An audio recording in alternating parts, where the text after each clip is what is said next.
In 2013, a horrific story came out of a San Francisco hospital where a confused patient wandered into a little-used stairwell and died. Later, it was learned that a hospital employee had stepped over her body twice, only telling a nurse the second time.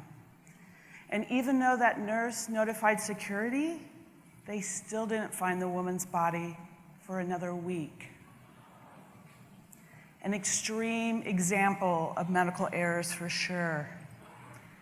As a physician, I'm very aware of medical errors, but it wasn't until last year that medical errors knocked at my front door. My older sister Anna, she'd had her health struggles, and in 2013 she had a bone marrow transplant. Initially she did great, but 7 months after her transplant, she began to have some odd neurologic symptoms. And 5 months after that, she began to have chest pains. When she told me about the chest pains, I told her she had to go to the ER. But even though I'm a doctor, to her, I was just her kid sister. So she asked her physicians at the teaching hospital. The first recommended acids. And when her chest pain persisted, another told her her nerve pain medicine was treating it, and no one bothered to look any further. Anna got worse. She lost sensation below her waist and was hospitalized near her home. After she was transferred back to the teaching hospital, her neurologic symptoms improved. But her chest pain was continuing, and she was very short of breath. It wasn't until the 12th day at the teaching hospital that a cardiologist finally evaluated her. And by then, she'd lost 50% of her heart's pumping power, and she needed a coronary stent. My sister had had a heart attack. The morning after she received her stent, I was with her in the hospital room. And she would doze on and off, and I just sat quietly in the corner. And during one of her waking moments, she said to me, "I thought I was dying the other night." I didn't even know how to respond.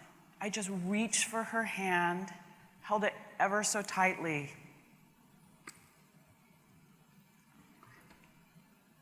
And we both began to cry. And we sat there crying. And she went on and she said, "I am so mad." And I knew instantly why. For months, she had told her doctors about her chest pain, and no one had taken her seriously. And now she'd had a heart attack, and parts of her heart were deemed unsalvageable. Due to her physicians not pursuing her symptoms, she literally paid with her health.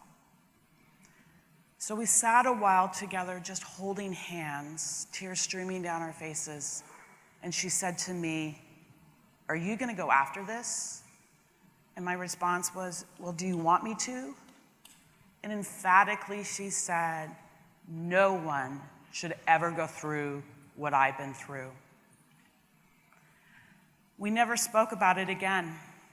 Unfortunately, she died several days later. Her autopsy said she'd been having ongoing waves of heart attacks. Initially, after her passing, I was in shock. And then my anger was off the charts. I was convinced her death was preventable, and I was driven to find the truth. So I reviewed all of her medical records, and I was right. Her death was preventable. And from all my research, I also knew hers was not an isolated case of a death from medical errors. My mission now is very clear. Silence is not an option. I openly share Anna's story and what I've learned about harm from medical errors. Like most doctors, I focus on giving the best care possible, but none of us are perfect, no way. And like all providers, I can count the several patients I have harmed significantly, but inadvertently while treating them as a doctor. One patient of mine, she was about 50, and she had belly pains, diarrhea, and weight loss. I saw her 3 times, ultimately referred her on, but she had an infection that I should have diagnosed and treated, but I definitely missed. Luckily, she survived, but her illness could have been fatal, and it did last much longer than it should have. But she gave me the ultimate gift. She called me and informed me of my mistake. In medical errors, the ones I worry about the most are the ones I don't know about, the medical errors that have not yet come to my attention. Those are the ones that I agonize over.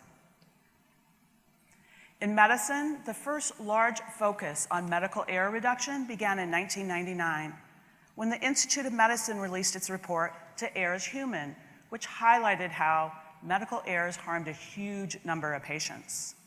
In an independent follow-up report in 2013, it showed no real progress had been made on medical error reduction. And it estimated that 200,000 Americans die each year. 200,000 Americans die each year due to medical errors. It's our 3rd leading cause of death in this nation. It follows heart disease and cancer. A new Institute of Medicine report is due out in the fall of 2015. And my prediction, the estimated lives lost will remain astronomical. The culture of healthcare is only starting to embrace the statistics around medical errors.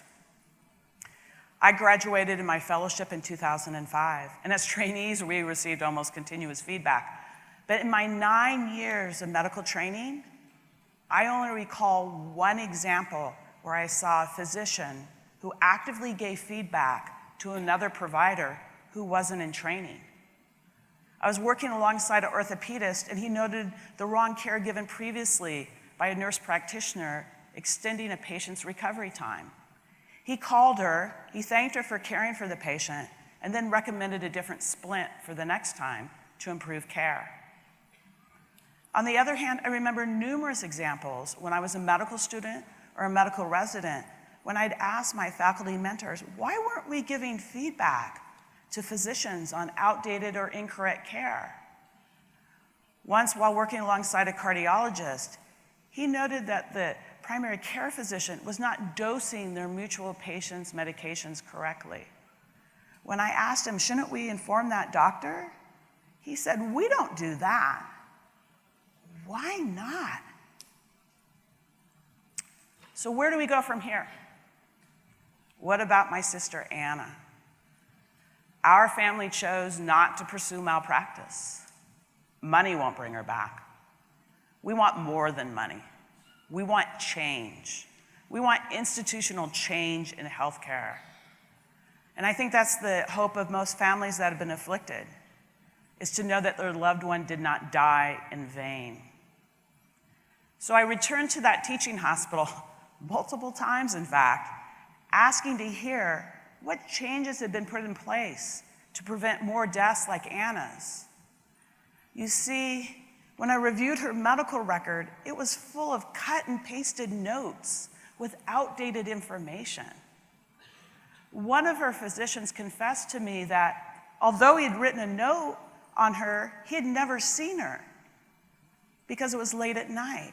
Another, when asked, why didn't you pursue her chest pain symptom, said, I'd have to refer all my patients to cardiologists, for which I said to him, sir, you could have been a hero. So what do I say to the healthcare executives, those in leadership positions, to prevent more deaths like Anna's? It's time to step up. You need to commit manpower and resources to find safer ways to deliver care. Lead with transparency and accountability, and help your providers be more engaged. And what do I say to my fellow physicians, those alongside me in the trenches to prevent more deaths like Anna's? We all must listen to our patients and document care like we'd want our own loved ones' care documented.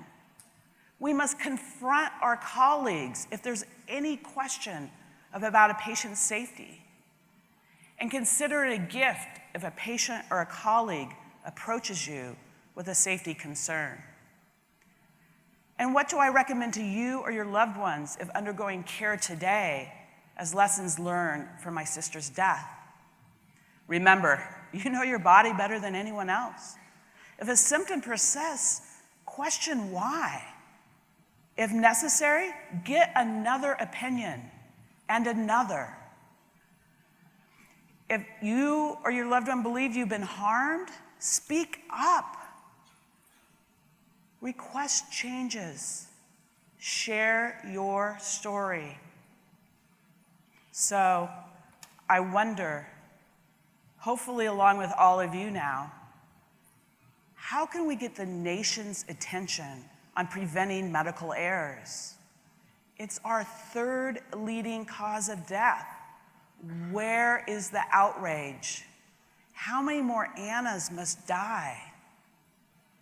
For you see, even over the death of my precious sister, the ultimate medical mistake is the deafening silence that continues to surround medical errors. Thank you.